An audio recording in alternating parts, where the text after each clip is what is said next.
Hello, my name's Sandra Shields. I'm the Alzheimer's Scotland Dementia Nurse Consultant for NHS Greater Glasgow and Clyde Acute Services. So welcome to this learning session. The purpose of this session is to raise awareness of how crucial a robust pain assessment is for people who are unable to self-report pain.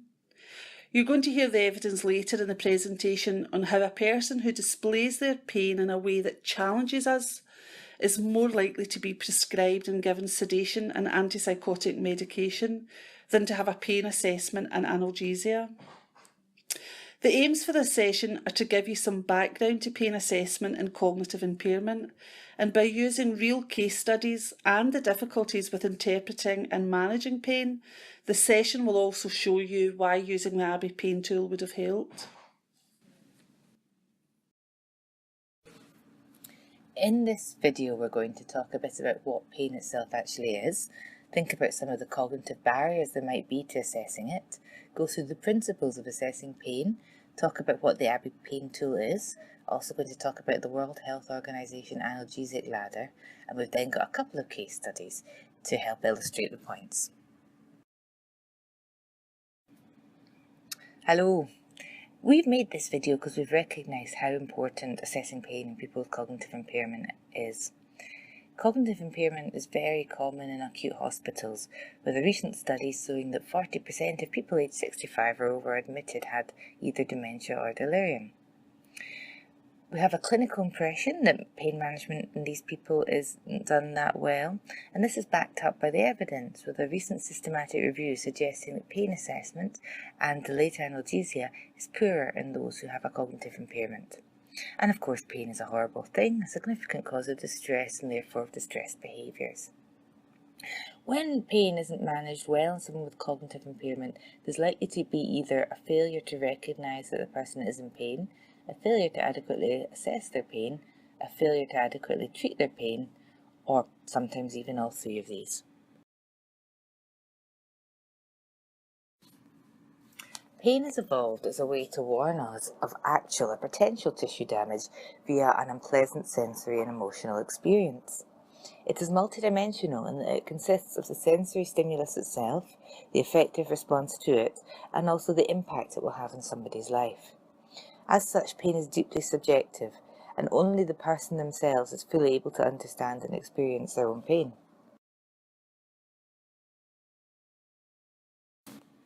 Acute pain is pain which is of recent onset, probably of limited duration, and normally has an identified relationship to an injury or disease.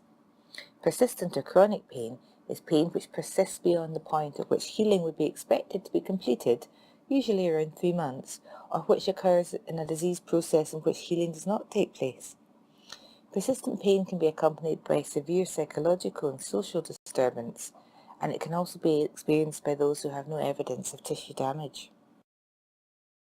Here we are using age and dependency as proxies for the higher rates of cognitive impairment which accompany them. Persistent pain increases with both. A study in a care home using non-verbal tools to assess pain in dementia have shown that it's very common.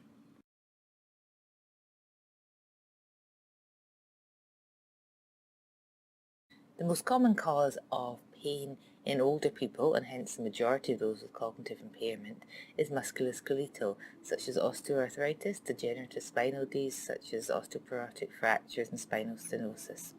However, many other causes of pain can be present, including neurological pain from neuropathy or after a stroke, cancer pain, vascular pain such as peripheral vascular disease or ulceration, and also pain following injury. And of course, uncontrolled pain can have many adverse consequences. It can lead to low mood with depression, suicidal ideation, or even suicide. We all think about painkillers as perhaps causing delirium, but uncontrolled pain is a big cause of delirium and can also lead to distressed behaviours and sleep disturbance. Not surprisingly, it can lead to functional impairment with reduced socialisation and overall increased healthcare costs. For the person with a cognitive impairment, there are many barriers to good pain assessment and management. The person themselves may struggle to interpret their sensations or emotions as pain and to describe and communicate this to others, and we know that once you've got a mini mental state score of 15 or below, you probably have greatly impaired ability to be able to do this. They may struggle to ask for analgesia, or staff may be worried that giving analgesia will worsen their confusion. The person may also have a dysphasia related to the cause of the cognitive impairment, which can make communication difficult. It is for these reasons that visual scoring scales have been developed, and these need to be appropriate for the patient group.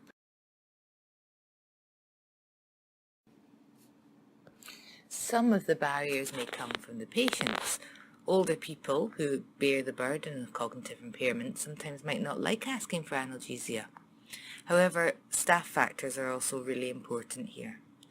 Our skills, resources and preconceptions can affect the way that we handle these situations. There may be a lack of training, time pressures with other tasks taking priority. A degree of ageism or dismissiveness of people's symptoms is sadly still sometimes present.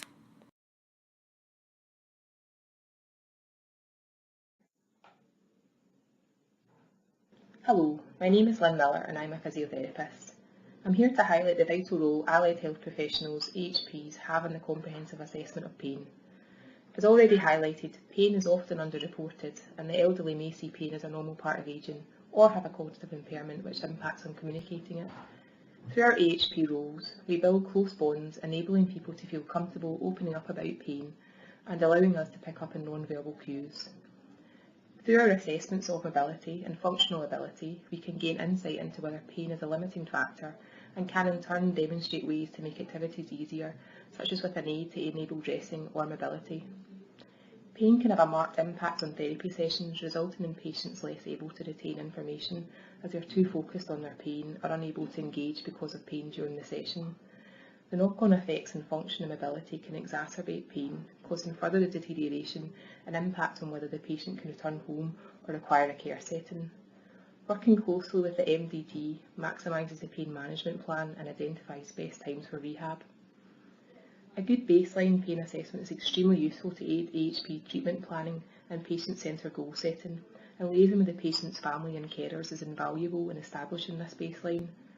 The generic pain assessment tool will help with thinking about what to ask. AHPs assess and treat patients in a variety of settings, not just ward-based, which can enable a less clinical and more natural assessment of the patient's pain and positively impact care. AHPs have a variety of skills to aid in patient pain management, such as acupuncture, TENS, heat or ice therapy, splints, and relaxation techniques, all of which can be used additionally to drug management with fewer contraindications and side effects. Please remember to ask us to take part in management of pain for patients with cognitive impairment. We are now going to watch a video from Teepa Snow. Teepa is an American occupational therapist who is highly expert and skilled in the assessment of people with cognitive impairment and dementia. It's a very American video, but definitely worth watching as it illustrates very well some of the barriers that can be present.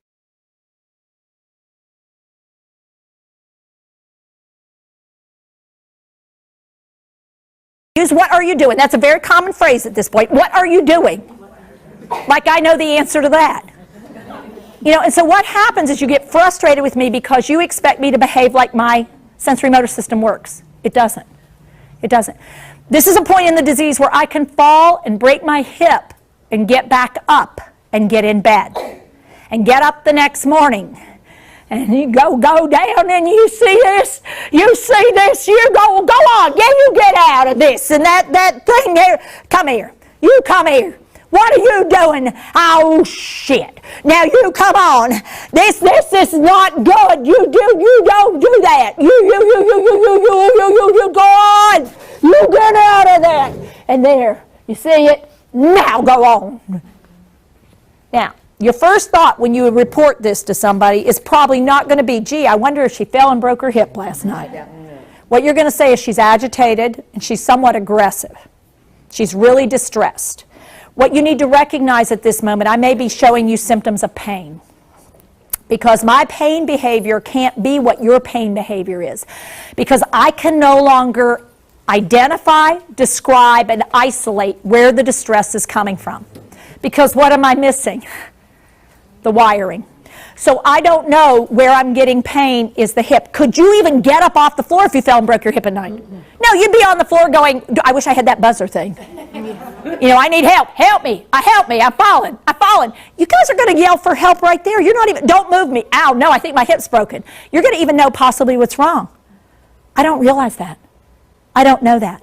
So it could take up to 3 days for you guys to figure this out, especially if it happens to be a broken pelvis instead of a hip, because they might look for the hip, but they'll miss the pelvis. They might look for the wrist, but they miss the elbow. Okay? This is the kind of thing where we've got to back up and realize if my behavior changes, somebody needs to dig underneath there and figure this out. Do not assume agitation is agitation. Assume agitation is a symptom of something significant. But the other behavior I might exhibit is I don't want to get up. And you can't hardly wake me up. My eyes are shut. I'm somnolent a lot of the time. I'm just not participating. You can't get me up. She won't get up. Be suspicious that something might be going on. And typically, that something that might be going on is related to pain somehow. It may be a bone pain, it may be a joint pain, it may be a head pain, it may be a body pain. Something's wrong, and it's your turn now to become a good detective. So here's how you're going to start to detect. You cannot look for words. I don't have words. You can't look for specifics. I don't have the ability to describe or identify. If you say, what's wrong, I'll either say, well, the baby needs help. Or, I don't know, or, shut up. That's not going to help you, is it? So here's what you're going to do. Come on up for just a second.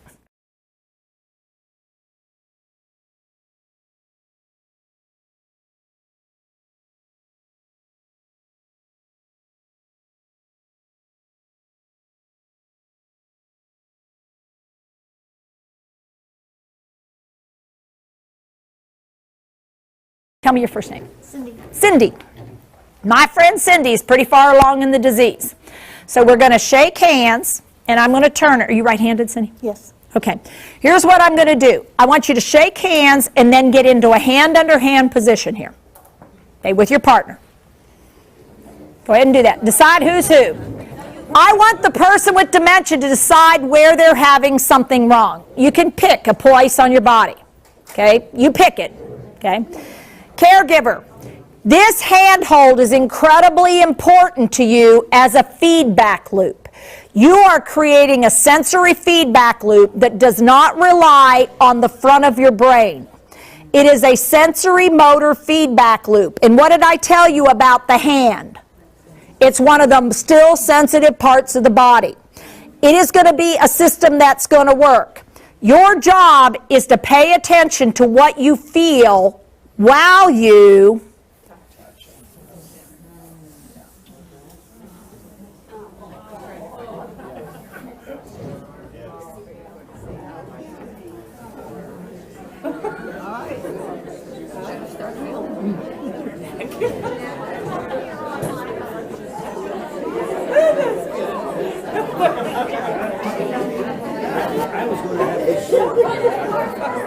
I feel a lump back here. There is a lump. Yeah, there's something back here going on. Did you fall or something? I don't remember falling. You don't remember falling? Something's not right, though. Okay, so how many of you, as you're going, now is this slower than asking, do you hurt anywhere? Do you need some medication? Yes, it's slower, but guess what? Slow down. They're doing the best they can. What you're going to do is recognize you can slide your hands over the skin, but then you may need to move the body part a little. It's a rotational movement, because what will happen is, even if it's not on the surface, when you get to down deep and you move, if it's the elbow and I do this a little bit, her hand is going to jerk on me. It's an automatic, autonomic, reflexive movement that your body gives. And I am now going to be able to figure out what's going on. So if I rotate the chest a little bit, or I lean her a little bit, I can feel there's a gasp of breath. She squeezes my hand, heads up. Something's wrong in that area. Okay? Yes? So do you switch the hands?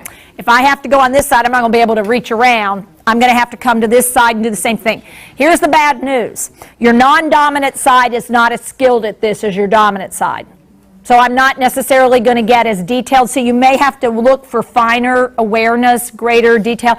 But this is a whole lot better than, look at your person, and I want you to,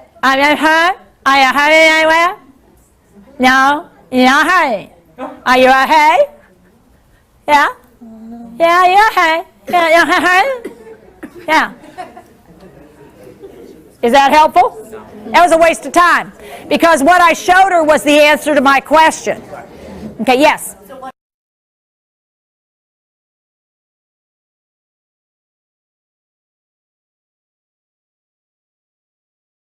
This is how it is usually taught that we should assess pain.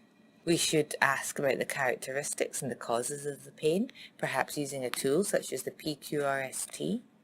Ask the person about its effect on their activities and function, the emotional impact, and then negotiate shared goals for management of the pain.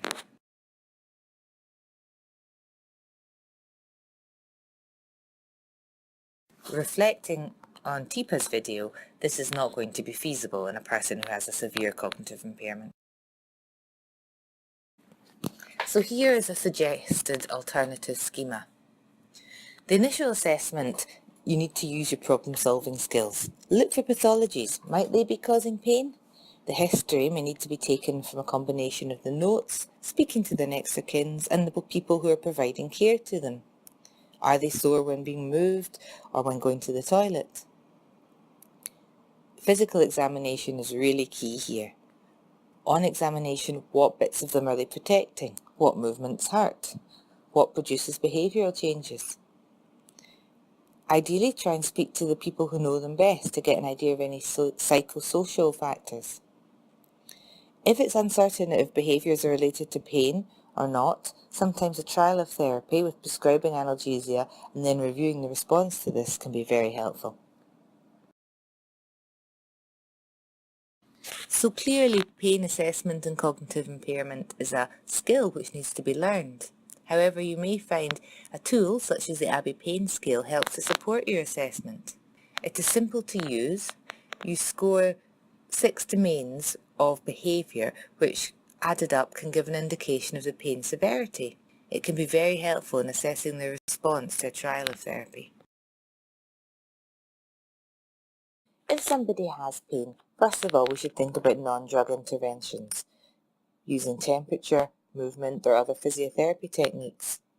Paracetamol is usually effective and well tolerated.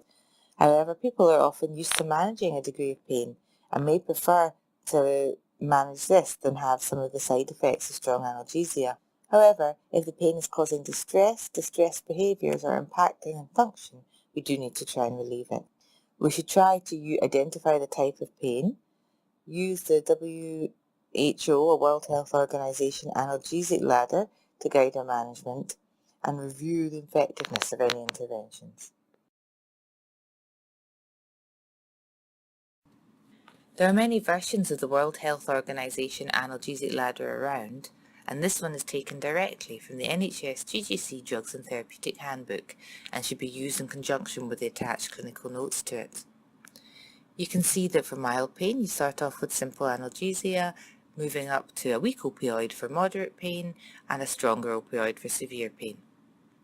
However, I would caution that in the frail or elderly, which may include the majority of cognitively impaired people, non-steroidals tend to be contraindicated and side effects can limit the effectiveness of codeine, and it may be more appropriate to use very small doses of a stronger opioid in step 2.